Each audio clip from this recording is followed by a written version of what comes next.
Hey everybody, it's Mike from The Mike Wagner Show. If you like The Mike Wagner Show and you want to make your own podcast, well, let me tell you about Anchor. First of all, it's free. Secondly, there's creation tools that allow you to record and edit your podcast right from your phone or computer. You can also add any song from Spotify directly to your episodes. The possibilities are endless. Anchor will distribute your podcast for you. You can be heard on Spotify, Apple Podcasts, many more. You can also make money from your podcast with no minimum listenership. It's everything you need to make a podcast in one place. So download the free Anchor app or go to Anchor FM to get started. This edition of The Mike Wagner Show is brought to you by Picture This Photo Books, where remembering is the key ingredient. How beautiful your mother looked at her wedding, and even more so at yours. And who doesn't miss Grandma's meatballs? The holidays are coming. What better time to give a gift of remembrance that makes you laugh and cry all at the same time? Whatever gift of Grandma's recipes, or just because, those smiles and tears will melt your heart. Call Karen Shaw at 646-798-0809 or visit picturethisphotobooks.com. Mention the Mike Wagner Show and get 10% off your first order. Picture This Photo Books, bringing your memories back to life. They're whimsical, casual, or formal,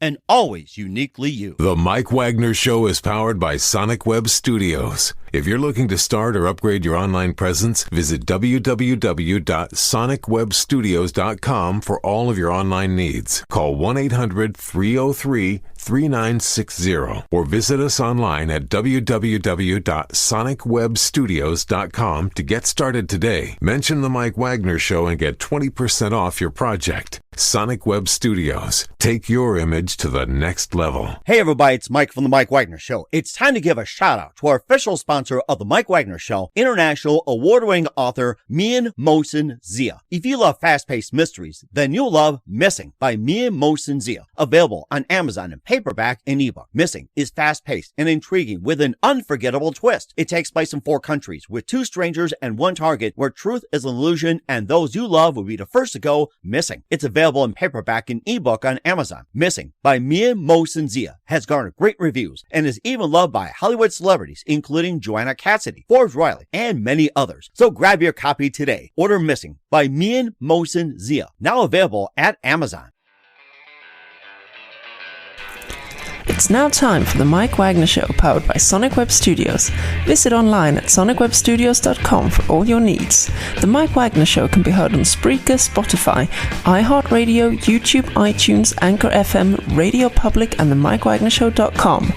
Mike brings you great guests and interesting people from all across the globe.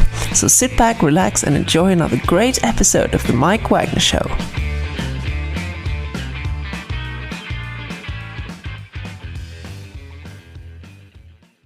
Hey everybody, it's Mike from The Mike Wagner Show, powered by Sonic Web Studios. Visit online at sonicwebstudios.com for all your needs. Look at a professional website without breaking your budget. Sonic Web Studios is the answer. Sonic Web Studios offers fast, affordable custom web designs that blow the competition away.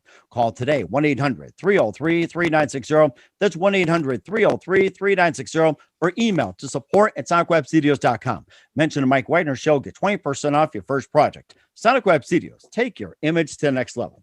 Also, time to give a official shout out to our official sponsor of the Mike Wagner Show, international warring author Mian Mohsen Zia. If you love fast-paced mysteries, you love Missing by Mian Mohsen Zia, available on Amazon in paperback and ebook. Missing is fast-paced and intriguing with an unforgettable twist. Takes place in 4 countries, 2 strangers, 1 target, where truth is an illusion and those you love be the first to go missing. It's available on Amazon in paperback and ebook. Missing by Mian Mohsen Zia has garnered great reviews and even loved and enjoyed by Hollywood celebrities including Joanna Cassidy, Forbes Riley, and many others. So grab your copy today before it goes missing by Mian Mohsen Zia, available on Amazon. Also, the Mike Wagner Show can be heard on themikewagnershow.com. You can check our Facebook page at facebook.com/the Mike Wagner Show. Download and listen over 30 podcast platforms. Take the Mike Wagner Show with you on any mobile device. Subscribe to the Mike Wagner Show on the YouTube channel. Follow us on Instagram and Twitter today. And also, the Mike Wagner Show is brought to you by a brand new sponsor, Picture This Photo Books, where remembering is the key ingredient.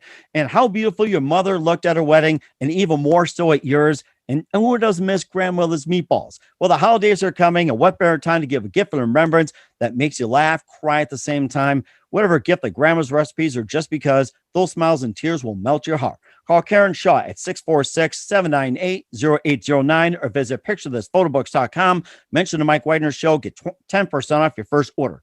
Picture This Photo Books, bring your memories back to life. They're whimsical, casual, and formal, always uniquely you. And don't forget, check out the Mike Wagner Show merchandise, MikeWagnerShow.com, and also on Amazon, t-shirts, pop sockets, hoodies, throat pillows, tote bags, and more. And check out the Mia Motion Zia store on Amazon for great books and more. And also, you can also donate to the MikeWagnerShow.com and also on PayPal and also on Anchor FM. And make sure you do so today. He's backed by popular demand and always great to talk to. He was a well-known music publicist for Billy Joel, Michael Jackson, Cyndi Lauper, and more. And we also had him on talking about Einstein, Michael Jackson, and Me, A Search for Soul in the Pits of Rock and Roll. We've talked about that. He's had a number of books out there with The God Problem and also Muhammad Code and how I accidentally started the 60s. Well, he started the 60s. I didn't, but we're here to talk about not just all those. If you don't get more on the books, you can also check out the Mike Wagner Show.com and also listen under Howard Bloom as well too. And back again, ladies and gentlemen, by popular demand,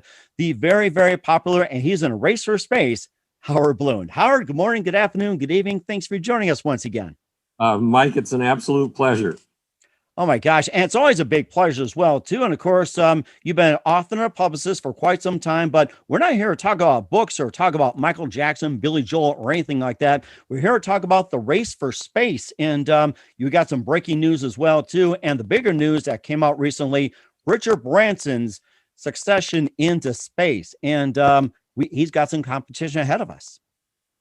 He's got competition because we're recording this on a Monday night, and Tuesday morning, Jeff Bezos takes off for space. Now, Richard Branson knows how to do publicity, and he got publicity up the kazoo out of his flight roughly 8 days ago. Woo.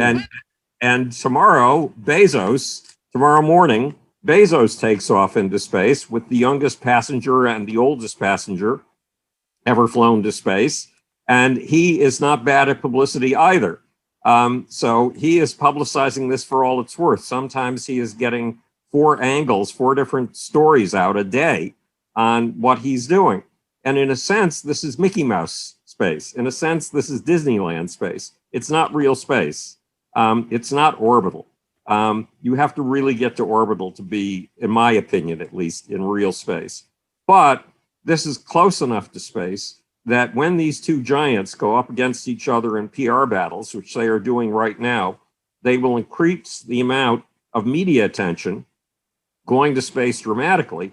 And America, I got involved, first of all, my background's not really in rock and roll or publicity. My background's in science. I got started in theoretical physics and microbiology at the age of 10 and came up with a theory of the beginning, middle, and end of the universe that predicted dark energy, which was 38 years in the future, back when I was 16 years old.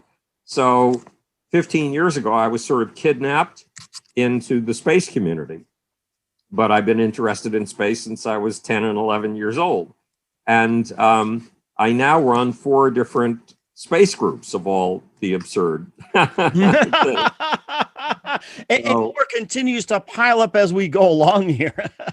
Right. So at any rate, we're in a space race with the Chinese.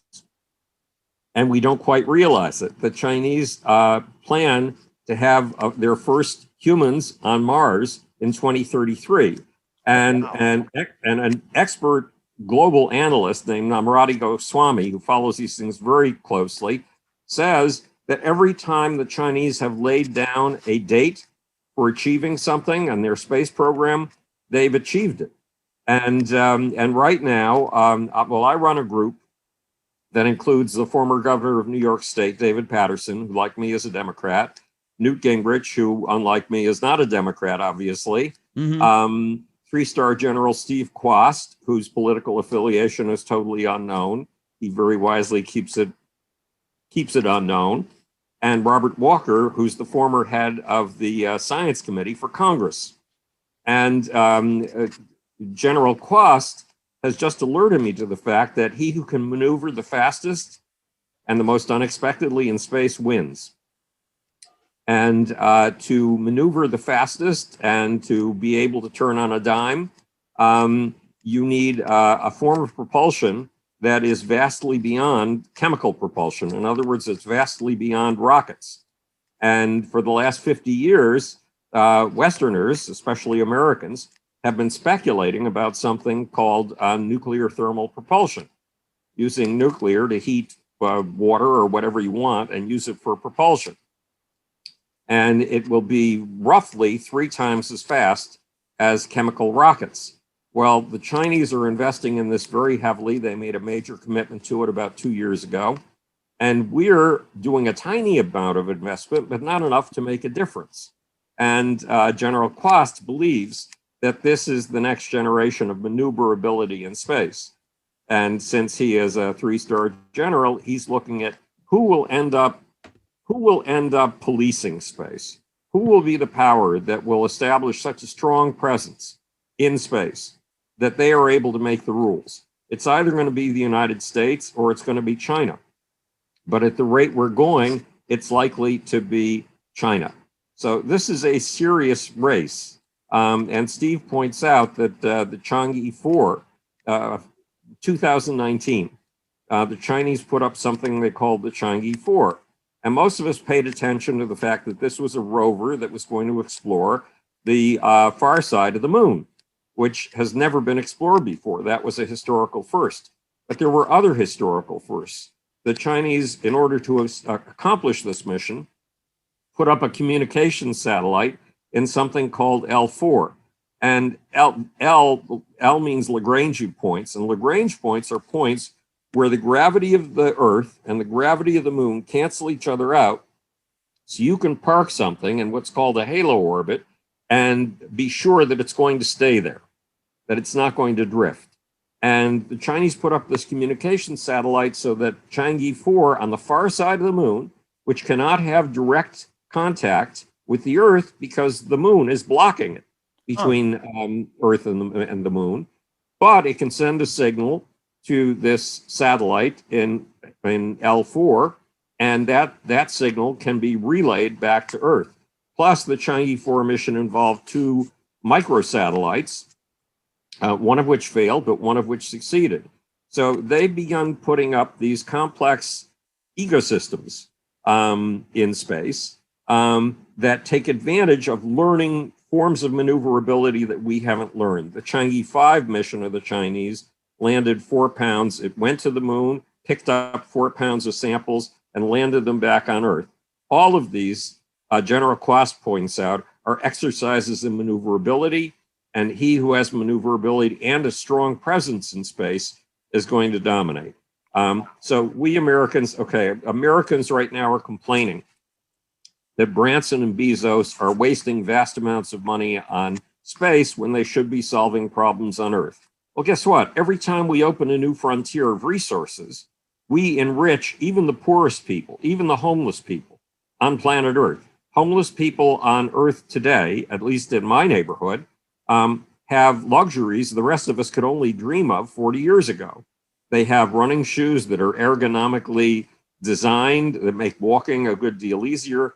They have fabrics that keep them warm in winter when they're laying there on the streets that are far lighter than the fabrics that we used to have back in the 1950s. And they have cell phones, things we couldn't even dream of in the 1950s, complete computers in their pockets.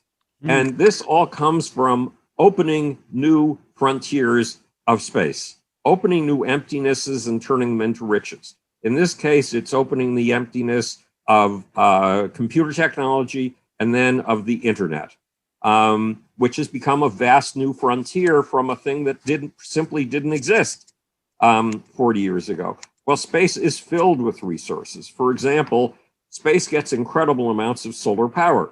And if we put up solar power satellites that can harvest solar power in space and transmit them down to Earth using the kinds of harmless waves that our cell phone uses, we can supply all of Earth's energy needs and far more than the Earth's energy needs. And we can do it in a way that allows us to eliminate fossil fuels forever and eliminate the man-made contribution to global warming permanently, completely. That's just one resource of space.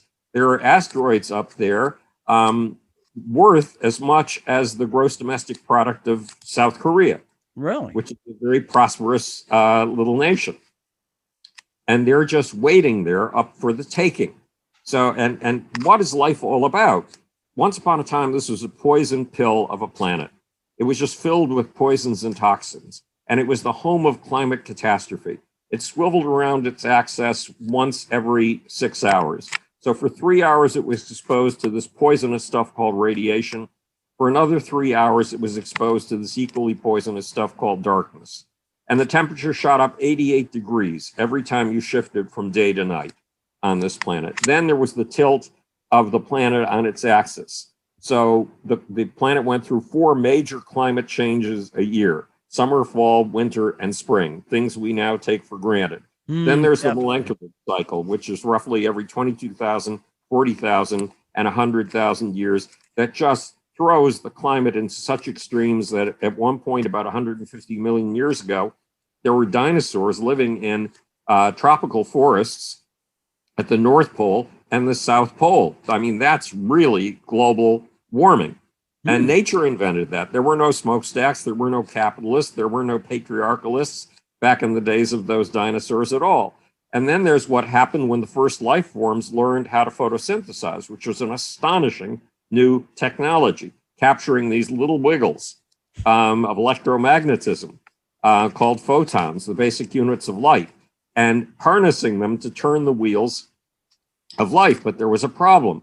These photosynthesizers got rid of what they couldn't digest.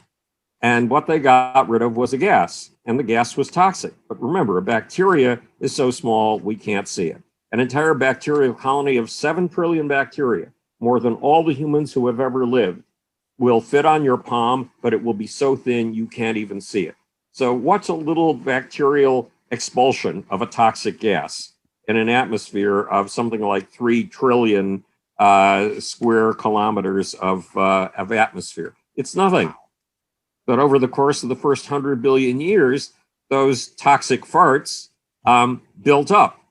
And finally, they poisoned the atmosphere. The atmosphere reached a tipping point and killed off nearly all life on Earth. That gas was so toxic. Well, the gas that they expelled was called oxygen.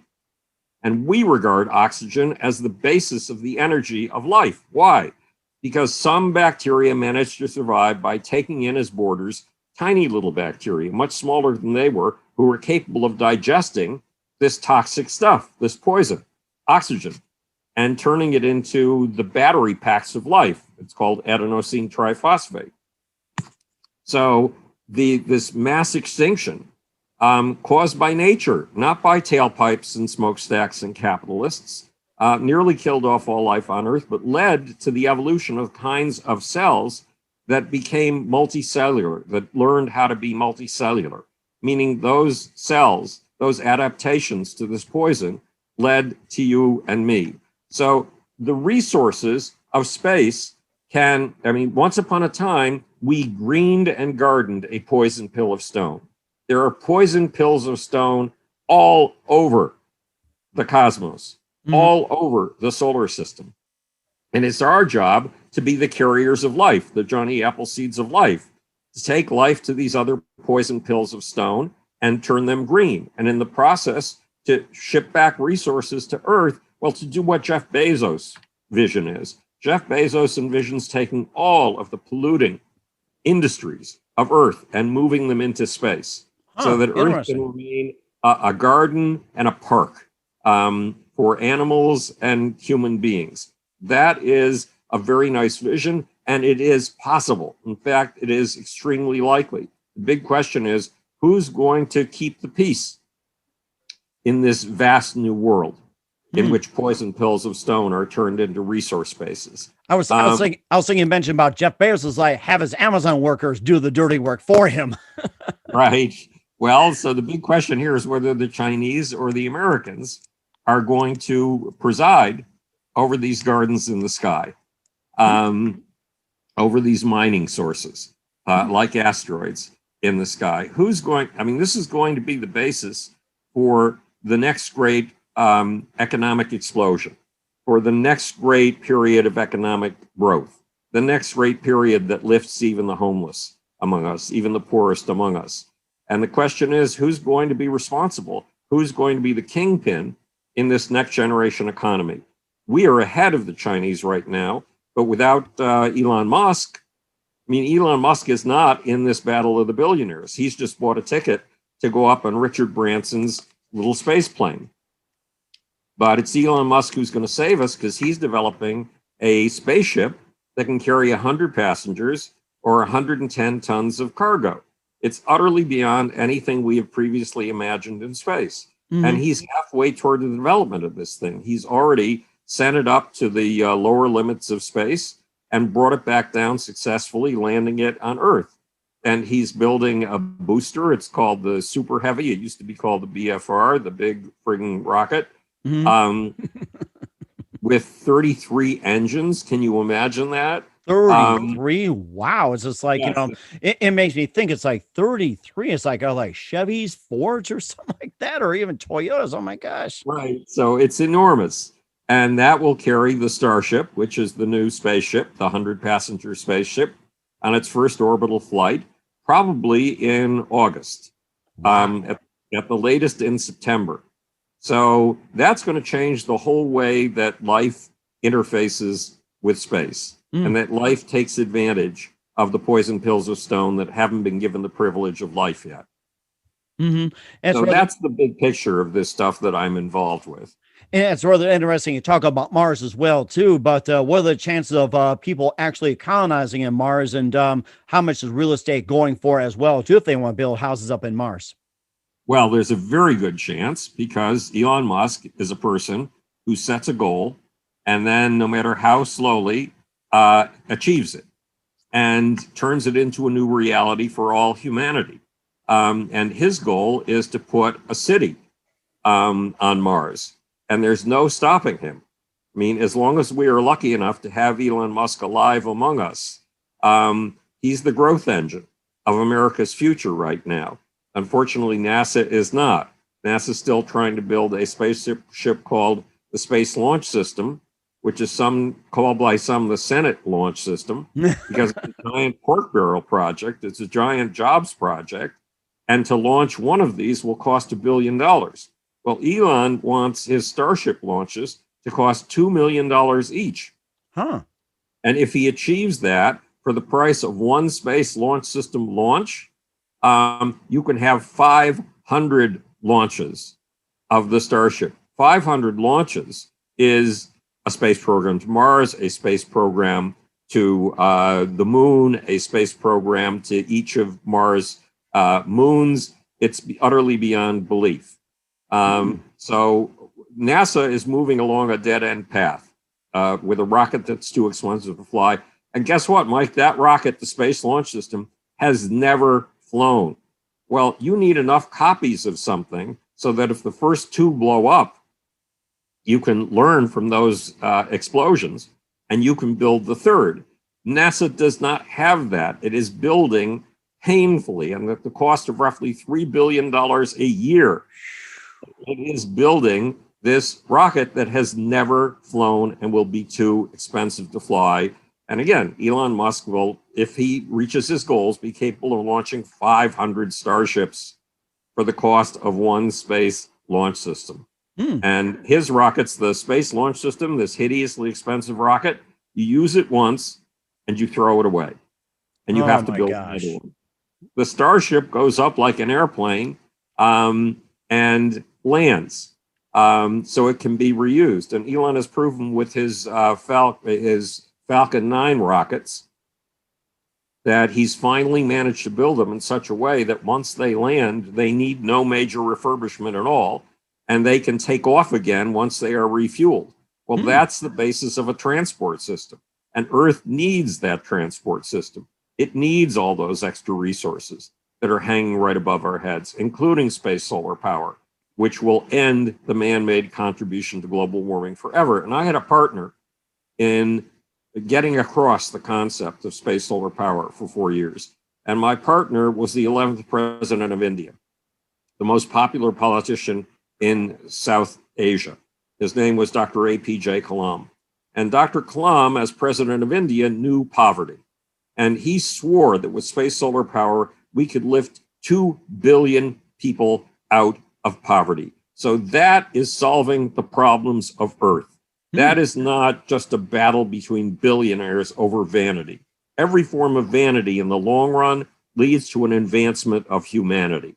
Wow. Which is one of the themes of my next book, which probably won't be out for 3 years, but I'm writing it right now, and you can see the chapters unfolding on my YouTube site. You go to Howard Bloom YouTube. I'm up to chapter 16 this week of that book. Wow. And it's about how the four of the deadly sins, materialism, consumerism, waste, and vain display, are nature's way of making major advancements and have led to major advancements for humankind. I mean, once upon a time, there was a guy who made jewelry and tiny little mirrors for the super rich in Germany, his home territory. And he used the techniques that he learned for making these gewgaws, nothing but vain display, to make letters of the alphabet, to cast A's, B's, C's, and D's. And in the process, he invented printing. So here was an utter display of vanity that led to a giant leap forward for humanity: literacy, mass-produced books. That's the kind of thing that pursuing what seems like trivial vanity usually often accomplishes for all of humankind. That is rather interesting. And of course, you talk about the whole thing with NASA building a rocket, which costs billions and billions. And then you got Elon Musk that builds a rocket that costs millions. And what is the difference with that? Is it the material? And if it's a material, it's like, what type of material is being used for Elon Musk to make millions? And what's the material being used that costs billions for NASA? Well, the difference is vision. Now, vision means nothing. We all have visions all the time. We all imagine things that never were. The old George Bernard Shaw saying that Bobby Kennedy used to use: some men look at things that are and ask why. I dream of things that never were and ask why not. Well, we all have lots of fantasies. But then you have to have the persistence to turn a fantasy into a reality. And Elon Musk has that persistence plus the ability to simplify things. For example, instead of developing 5 different spaceships to accomplish 5 things, he's developing one spaceship that can accomplish all of those 5 things. And NASA has always been engaged in the military form of procurement. And the military form of procurement could destroy American kids, American soldiers, if we ever get into a fighting war again, because the system is designed not to produce the greatest weapons or the greatest technologies ever seen. It is designed to put money in the pockets of the SMIC, the Space Military Industrial Complex. And NASA is using that same procedure. It's called cost plus. And once Mike Wagner, you put your name in for a cost plus contract and you say that something like the James Webb Space Telescope, you're going to be able to bring it in for less than $1 billion. And you're going to be able to bring it in ready to launch in 2 years.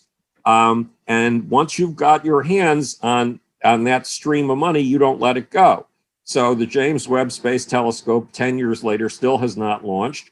And now the telescope that was supposed to cost less than $1 billion is costing roughly $12 billion. Wow.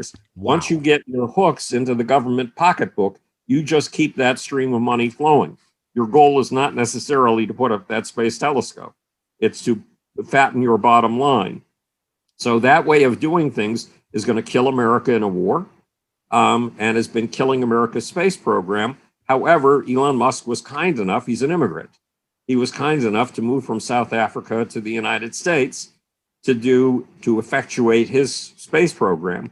And Elon has the only forward-looking space program there is on the face of the North American continent right now. And it's really in this race of America versus the Chinese, it's Elon Musk against the Chinese. And we are so lucky to have him that it defies description, because no one else seems to have the sort of vision and ability to turn vision into reality that Elon has.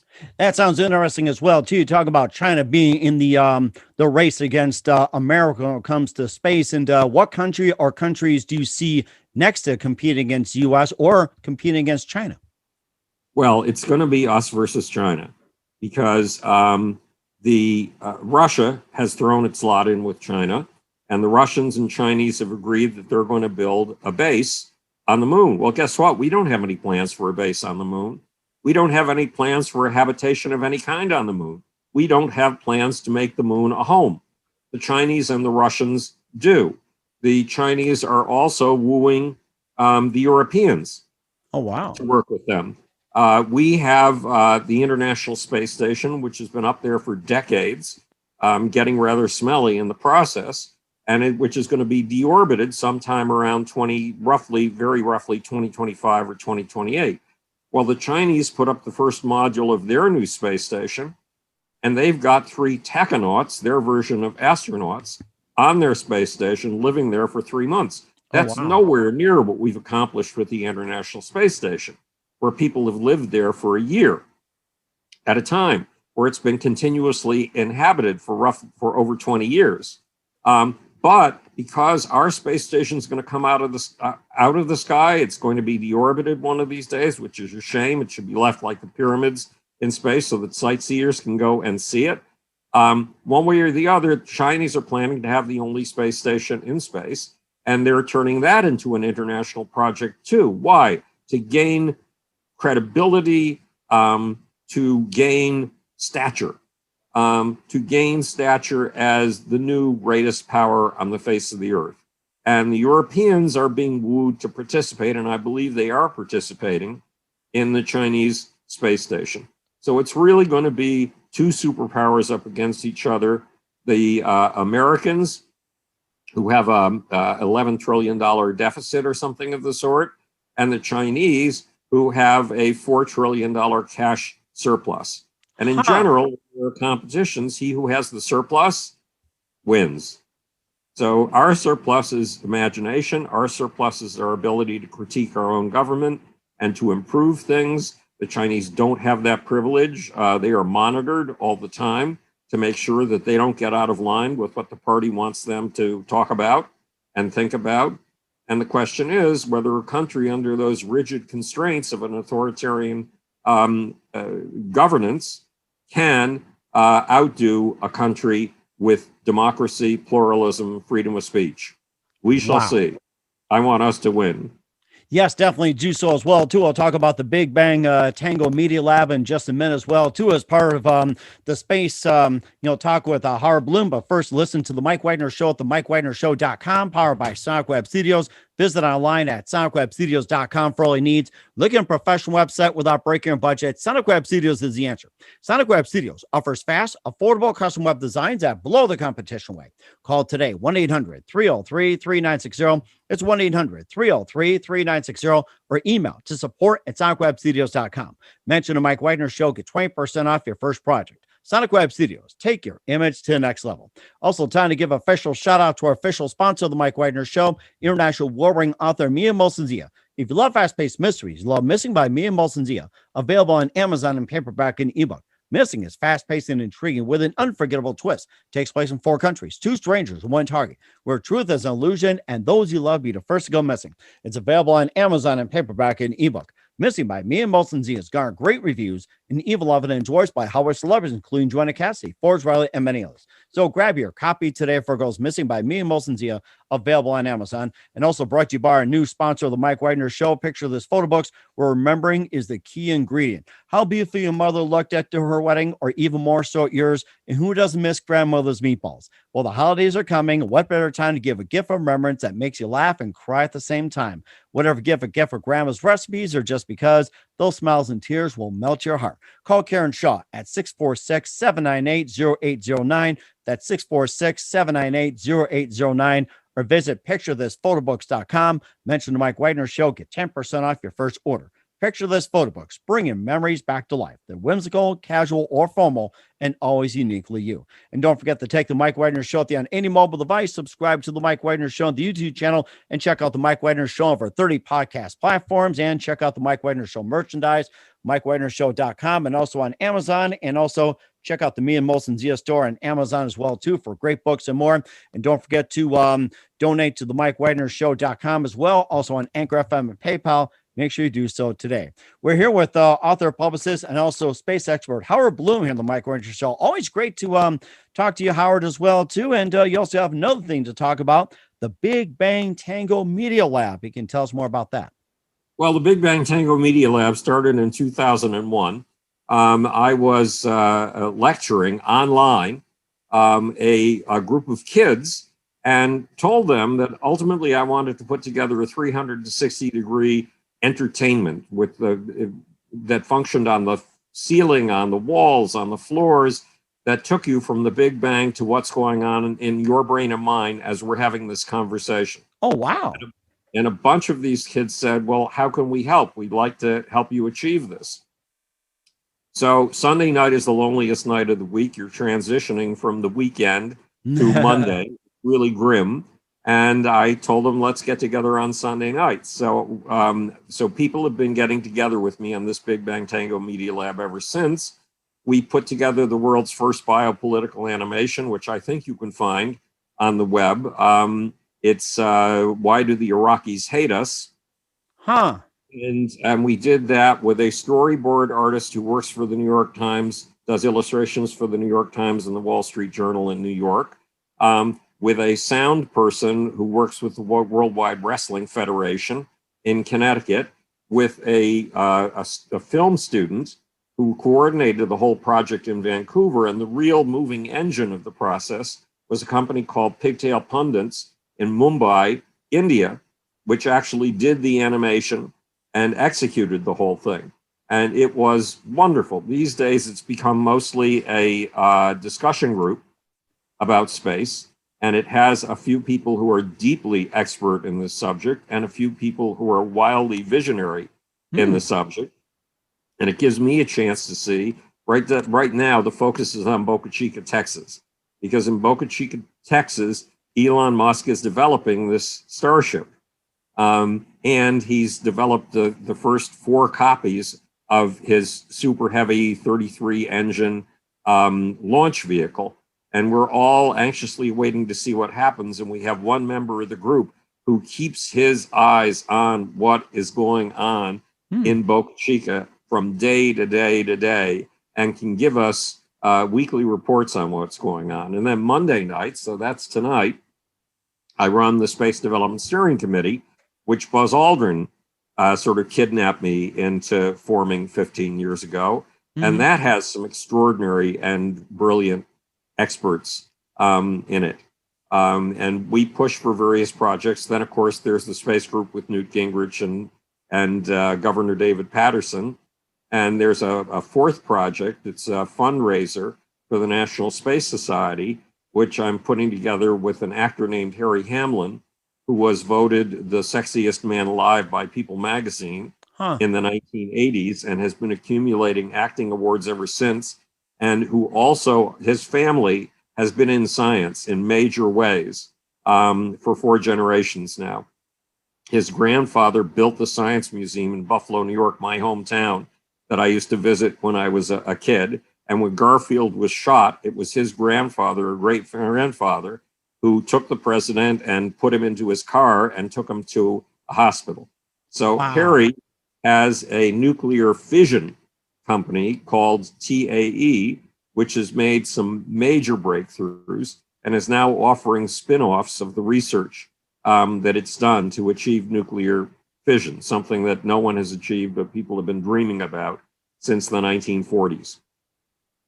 Wow. So it's an interesting set of projects. It's a little bit more time consuming than I can handle when I have a new book that I've got to keep writing.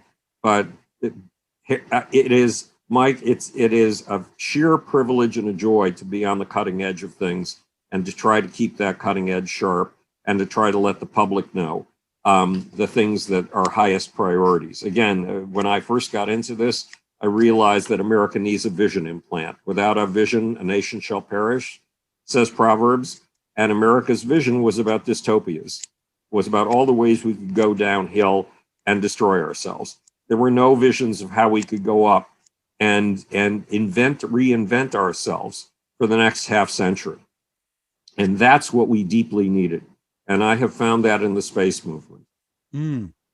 Yes, indeed. And of course, another thing that came up in mind as well, too, besides writing the book, which you say would take about 3 years or so. And if you got it done earlier, that'd be great, too. I'd love to have you back on talking about the book, which will probably, go on the, faster than that, maybe take your time or whatever. But what are some of the upcoming projects that you guys have or something that you would like to pursue as well? Well, there was a visionary named Gerard O'Neill at Princeton University back in the 1980s. And among his students was a kid named Jeff Bezos. And the guy's name was Gerard O'Neill. And Gerard O'Neill had a vision of hanging colonies in space, roughly 5 miles long, even 20 miles long, a mile in diameter, with 500 acres of real estate, with farms and fields and forests and streams and puppy dogs and trees. And it was an astonishing vision. And that's the vision that Jeff Bezos wants to implement in one form or another. And to see life spreading through first this solar system and then through the entire galaxy and then beyond the galaxy, something life dearly wants to do, because life is expansionist, life is growth oriented, life is colonialist. You could even say that life is imperialist. It is life's basic task is to kidnap, seduce, and recruit as many dead atoms as possible and bring them into the grand project of life. Bring them into greening and gardening the place. So greening the solar system and gardening the galaxy is exactly what I would like to see. I wrote a manifesto about it. You can find it on howardbloom.net, called Garden the Solar System, Green the Galaxy. And it's what I dearly want to see. Humans working on behalf of life itself to take life far beyond where life has been so far. And of course, I'm on it right now as we speak here, thanks to technology, and just checking it out. And it's just amazing. You can check it out, bring space to life and whatever else. And oh my gosh, I could easily grow an amazing garden in this place, better than one we have right now. So. Right. Well, there are amazing things happening with gardening. There's hydroponics and aeroponics. Oh, I was just going to mention that. Yeah, that wall behind you could literally be filled with plants. I have a friend. Yes, exactly. I have a friend who, I don't know if he's still doing this, but he was creating walls of plants for restaurants. Wow. So that herbs that would season your food are growing on the wall next to you while you're trying to get the attention of the maitre d' or hostess to get a table. So these things can be applied in space. There are folks who have, because they were driven underground, they were raising an illegal crop, learned how to grow that crop in basements and attics with artificial light. And they've perfected this form of indoor agriculture. They're called marijuana farmers. So recently they were illegal. And every trick that they developed is useful for farming in space. And farming in space is an absolute necessity. Our vision of space since the 1940s has been of living in tin cans. Well, nobody wants to live in tin cans, Mike. We're a biophilic species, a life and greenery loving species. The sight of greenery brings us to life. There is a ton of research on this topic. So if we're going into space to stay, we need to plaster the walls with greenery. We need to hang the ceilings with greenery. We need to carpet the floors with greenery, which makes us the messengers or the carriers, the UPS of life. Now, life has been in the habit of hiring UPS drivers for a very long time. Once upon a time, there were these plants that were doing this absurd process called sex. And in order to get sexuality accomplished, they needed to get their sperm, their male cells, pollen, to plants like themselves far away as possible. So how did they pull this off? They hired another species who were capable of flying. They paid the species off with pollen and nectar. The species they hired to fly from one plant to another one just like it, a good distance away, carrying pollen in their hind leg baskets. Those employees, those Federal Express drivers, were called insects. Interesting. We think of them today as pollinators. That was a period called the Great Angiosperm Explosion. And in the same way that plants hired insects as their UPS drivers, today all of life is trying to hire humans as their Federal Express and UPS drivers to space, as their Amazon delivery system. I was just going to say Amazon drivers, like that's something Jeff Bezos is do. It's like, hire Amazon drivers to do his work. And you mentioned about hydroponics and air gardens. My wife got into that, and I got her an air garden as a gift, and been into hydroponics. And I can say this, it is so amazing. We just home grew our lettuce and just had ourselves a nice salad. I mean, we highly recommend it. Well, that's terrific. So imagine doing that in space. It's a lot more comforting if you have sunlight, which you can create artificially, and if you have greenery all around you. So we need farms on the moon. We need farms on Mars.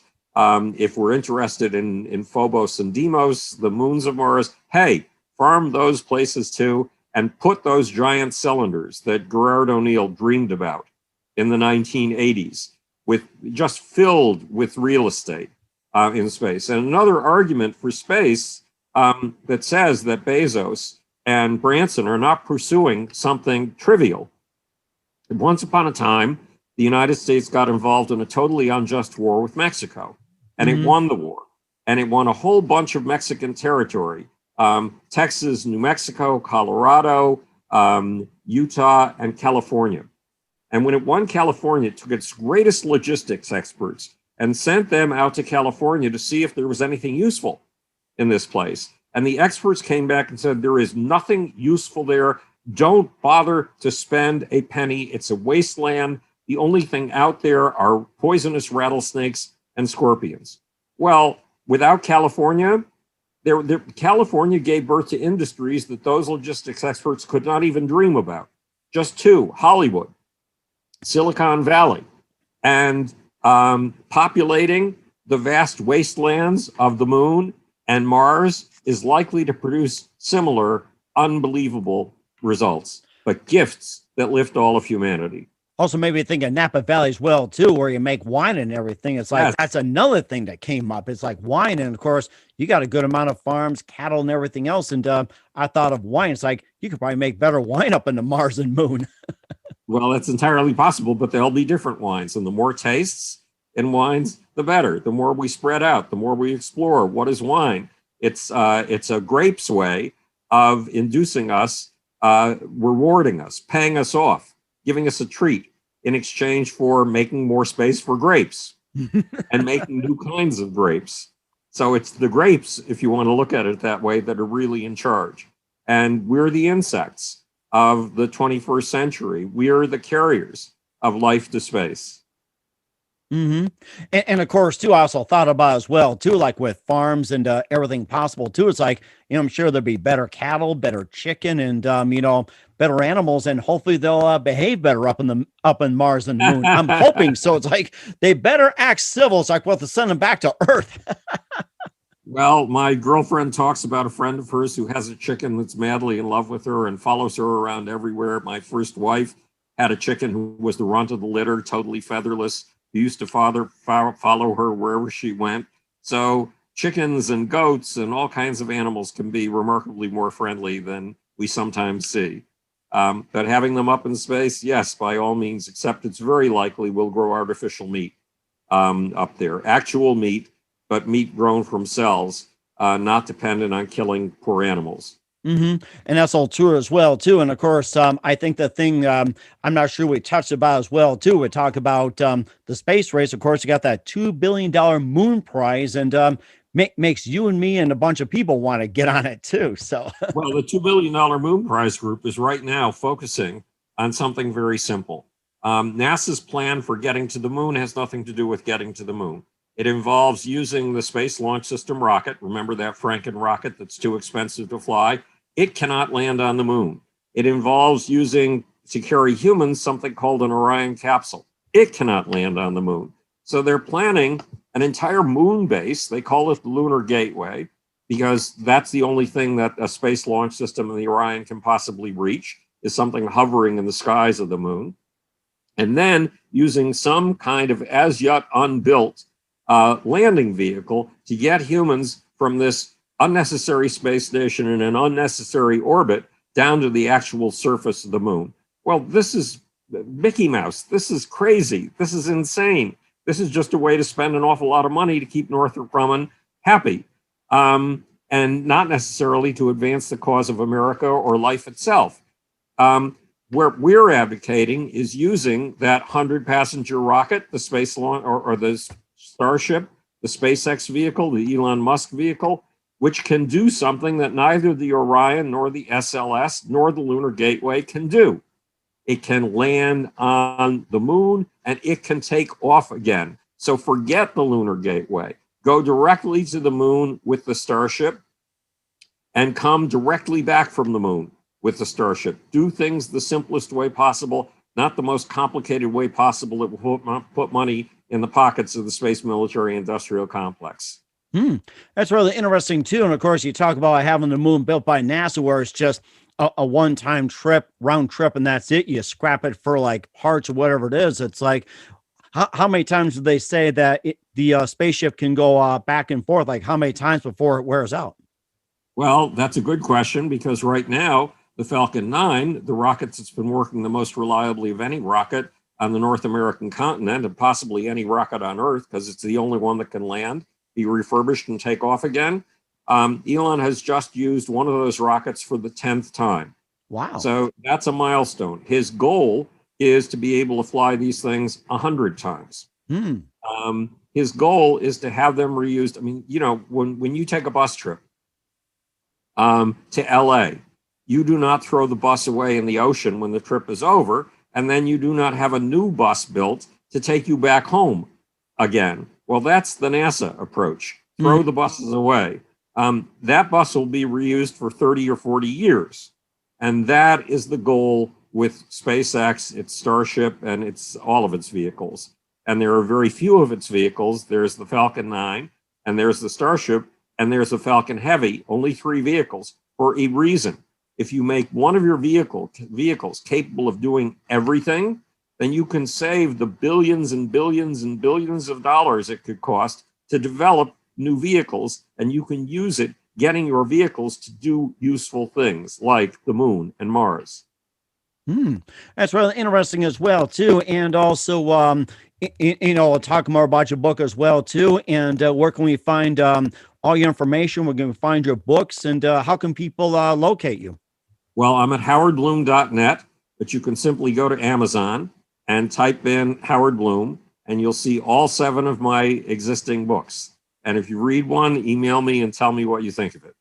We certainly will do so. And what's coming up for Howard Bloom in 2021 and beyond, we'll find out just 1 minute. You listen to The Mike Wagner Show at themikewagnershow.com, powered by Sonic Web Studios. Visit online at sonicwebstudios.com for all your needs. Also brought to you by our official sponsor of The Mike Wagner Show, international warring author Mia Molson's Eve Missing, available on Amazon and paperback and ebook. Also brought to you by our brand new sponsor of The Mike Wagner Show, Picture This Photo Books, where remembering is a key ingredient. Call Karen Shaw at 646-798-0809 or visit picturethisphotoBooks.com. And we'll be back with author Howard Bloom with an update after this timeout. This edition of the Mike Wagner Show is brought to you by Picture This Photo Books, where remembering is the key ingredient. How beautiful your mother looked at her wedding, and even more so at yours. And who doesn't miss Grandma's meatballs? The holidays are coming. What better time to give a gift of remembrance that makes you laugh and cry all at the same time? Whatever gift of Grandma's recipes, or just because, those smiles and tears will melt your heart. Call Karen Shaw at 646-798-0809 or visit picturethisphotoBooks.com. Mention the Mike Wagner Show and get 10% off your first order. Picture This Photo Books, bringing your memories back to life. They're whimsical, casual, or formal, and always uniquely you. The Mike Wagner Show is powered by Sonic Web Studios. If you're looking to start or upgrade your online presence, visit www.sonicwebstudios.com for all of your online needs. Call 1-800-303-3960 or visit us online at www.sonicwebstudios.com to get started today. Mention the Mike Wagner Show and get 20% off your project. Sonic Web Studios. Take your image to the next level.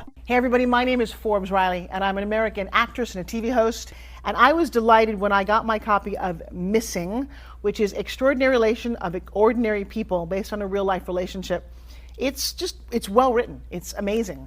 You know, it talks about a man who has lost his wife and his daughter, and it's very well done. I'm going to highly recommend that you go get your copy of Missing. It is a powerful, exciting read. Mr. Mian Moshe Zia. He is the author of Missing. And I want to give a big shout out and a kiss all the way halfway around the world to my dear friend. Check him out at Mia's website. It's called www.miamotionzea.com. Missing, available on Amazon. Again, I'm Forbes Riley, and I will see you again soon. Bye-bye. Hey, this is Ray Powers. And if there's one thing you can count on in these unpredictable times, it's that you're in good hands getting some great radio, courtesy of The Mike Wagner Show.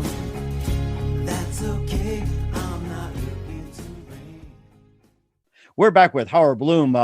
We talked about the space program here on the Mike Wagner Show. And I mean, it was just always amazing to have you on as, talking about space, exploration, and everything else. And what can you expect me in 2021, or especially we say the next frontier, Howard?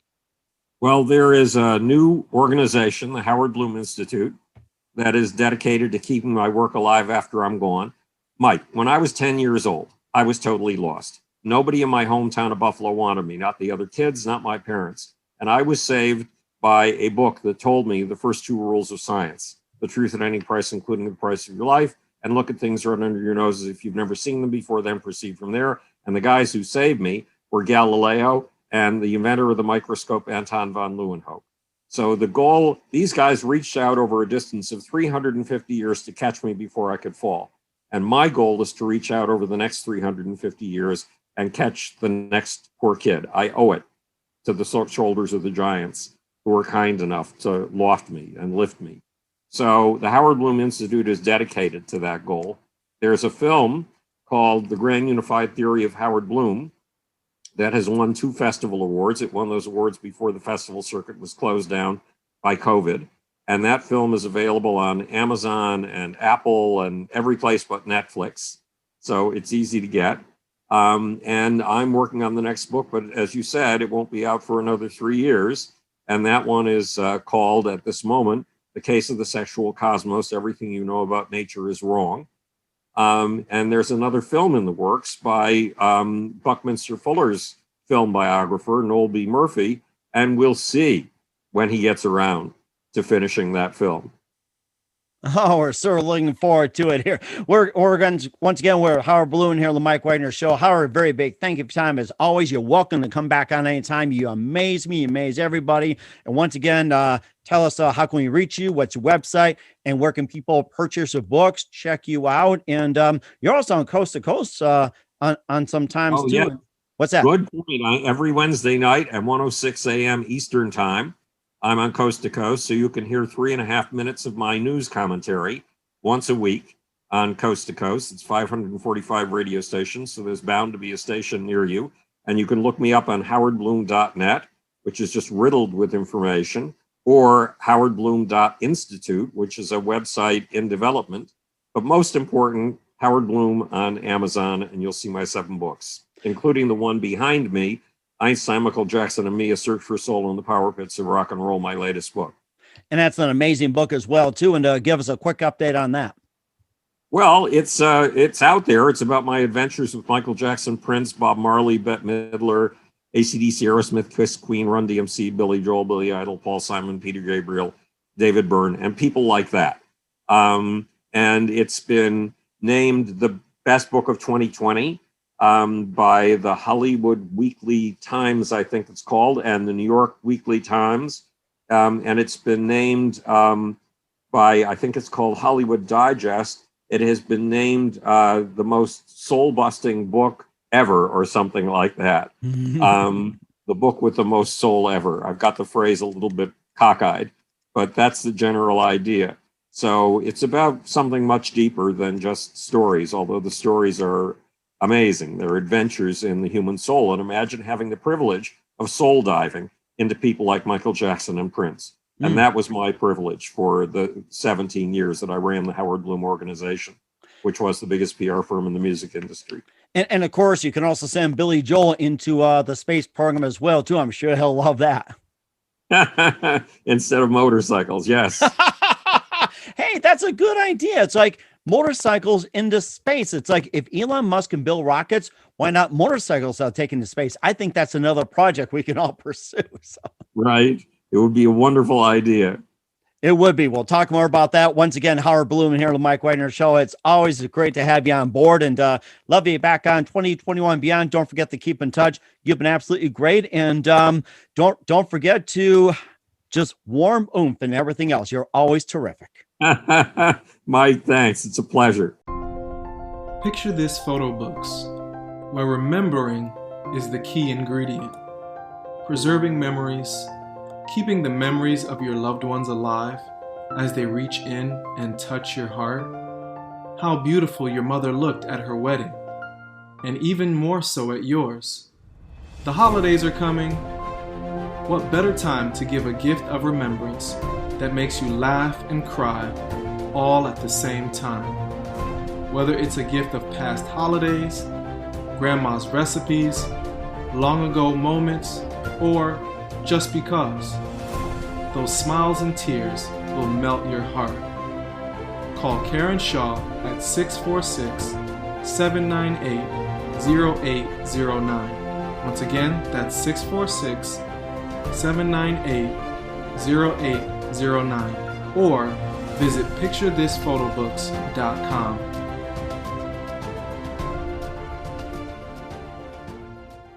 Hey everybody, my name is Forbes Riley, and I'm an American actress and a TV host. And I was delighted when I got my copy of Missing, which is Extraordinary Relation of Ordinary People based on a real life relationship.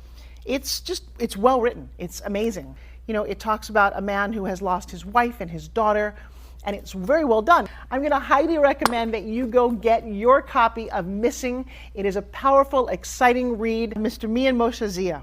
He is the author of Missing. And I want to give a big shout out and a kiss all the way halfway around the world to my dear friend. Check him out at Mia's website. It's called www.miamotionzea.com. Missing, available on Amazon. Again, I'm Forbes Riley, and I will see you again soon. Bye-bye. The Mike Wagner Show is powered by Sonic Web Studios. If you're looking to start or upgrade your online presence, visit www.sonicwebstudios.com for all of your online needs. Sonic Web Studios specializes in custom web design, app development, social networking, search engine optimization, domain registration, email marketing, online stores, and more. Since our birth, we have been designing and developing immaculate websites and providing web solutions which are a cut above the rest. As a leading web designing enterprise, we have a team of extremely talented web designers who are well-focused and have the experience of working on multiple web developing platforms such as PHP, Magento, Custom WordPress, and more. Sonic Web Studios has been helping businesses of all kinds, whether big, small, established, or startup, impress their audiences with exemplary web solutions. We don't just create beautiful and functional websites. We give you a complete online solution with the main goal of enhancing your yearly revenues. We aim to give your business the online exposure and brand acknowledgement that will help you in achieving increased conversions leading to profitable sales. Call 1-800-303-3960 or visit us online at www.sonicwebstudios.com to get started today. Mention the Mike Wagner Show and get 20% off your project. Sonic Web Studios. Take your image to the next level. Thanks for listening to the Mike Wagner Show, powered by Sonic Web Studios. Visit online at sonicwebstudios.com for all your needs. The Mike Wagner Show can be heard on Spreaker, Spotify, iHeartRadio, iTunes, YouTube, Anchor FM, Radio Public, and themikewagnershow.com. Please support our program with your donations at themikewagnershow.com. Join us again next time for another great episode of The Mike Wagner Show.